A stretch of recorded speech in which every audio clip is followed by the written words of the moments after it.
Kementerian Kesehatan menegaskan, rumah sakit dilarang menolak pasien PBIJK yang status kepesertaannya dinonaktifkan sementara, selama pasien membutuhkan pelayanan sesuai indikasi medis. Pemerintah memastikan persoalan administratif tidak boleh menghambat keselamatan pasien maupun pelayanan medis yang dibutuhkan. Direktur Jenderal Kesehatan Lanjutan, Kemenkes, Azhar Jaya, menegaskan keselamatan pasien harus menjadi prioritas seluruh fasilitas pelayanan kesehatan. Rumah sakit tetap wajib memberikan layanan, terutama dalam kondisi gawat darurat dan tindakan medis esensial yang menyelamatkan nyawa serta mencegah kecacatan. Aturan ini berlaku paling lama 3 bulan sejak status kepesertaan dinonaktifkan sementara oleh BPJS Kesehatan. Dalam periode tersebut, pelayanan harus tetap diberikan, termasuk bagi pasien dengan kebutuhan rutin seperti hemodialisa, terapi kanker, dan layanan katastrofik lainnya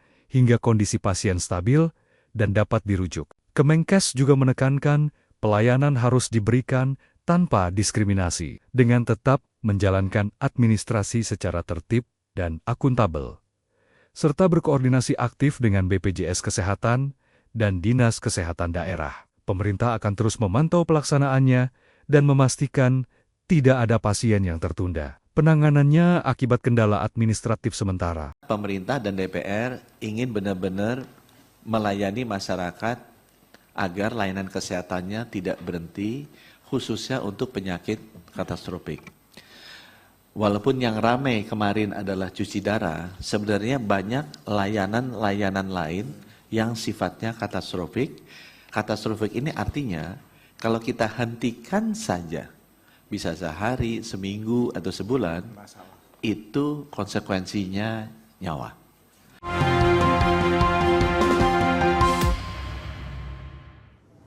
Menteri Kesehatan Budi Gunadi Sadikin tengah mempersiapkan skema untuk menghapus tunggakan iuran para peserta BPJS Kesehatan. Ia menyebut total tunggakan seluruh peserta mencapai 26,47 triliun rupiah. Kebijakan penghapusan tunggakan BPJS ini sudah sampai ke Kemensetnek dan tengah menunggu untuk disetujui.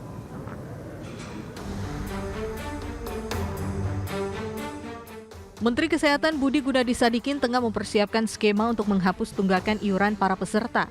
Budi menyebut di awal 2026 ini pihaknya menemukan data 63 juta peserta BPJS nonaktif karena memiliki tunggakan iuran atau karena mutasi keluar.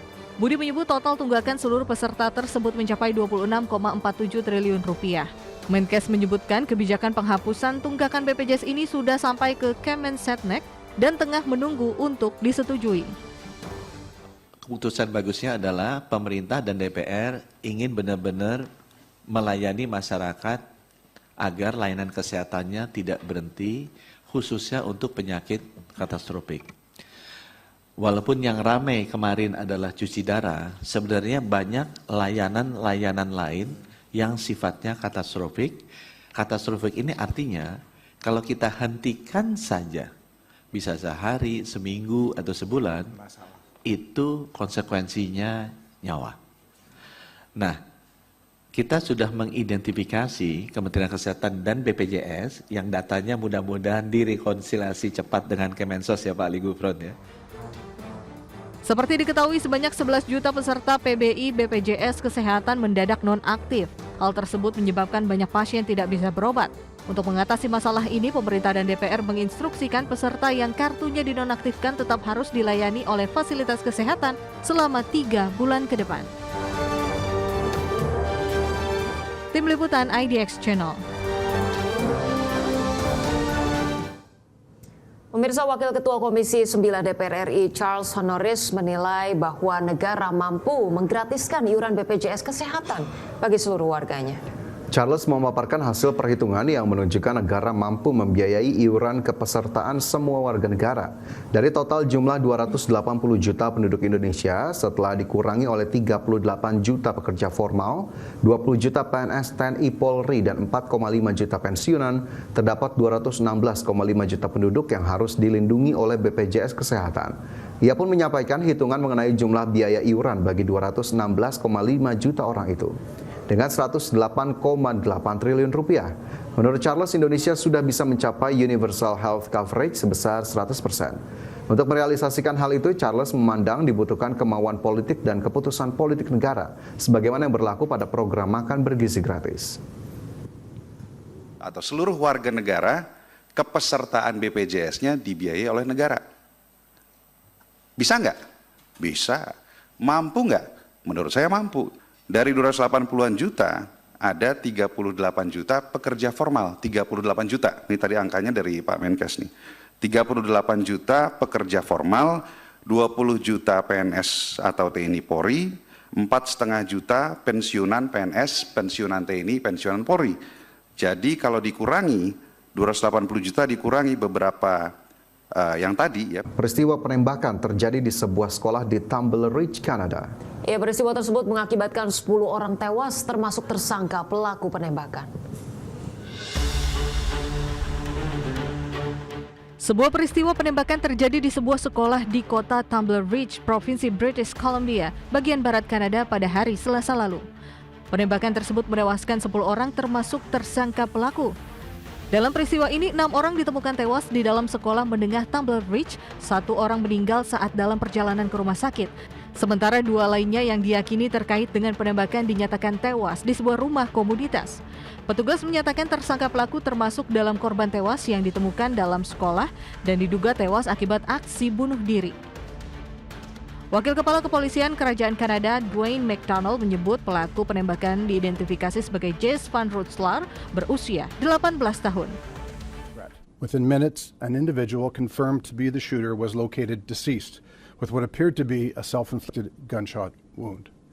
The suspect has been identified as 18-year-old Jesse Van Rootselaar, who is a resident of Tumble Ridge. The deceased victims from the school include an adult female educator, 3 female students, and 2 male students between the ages of 13 and 17. Two additional victims, an adult female and a male youth, were located deceased in the local residence.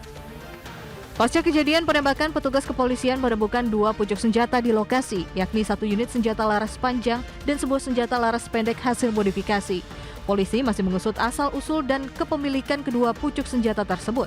Namun, McDonald menegaskan Van Rootselaar tidak mengantongi izin penggunaan senjata api. Peristiwa penembakan ini juga membuat Perdana Menteri Kanada Mark Carney membatalkan rencana kunjungan ke Eropa. Carney pun meminta aparat untuk mengusut tuntas kasus penembakan di Tumble Ridge. Berbagai sumber IDX Channel.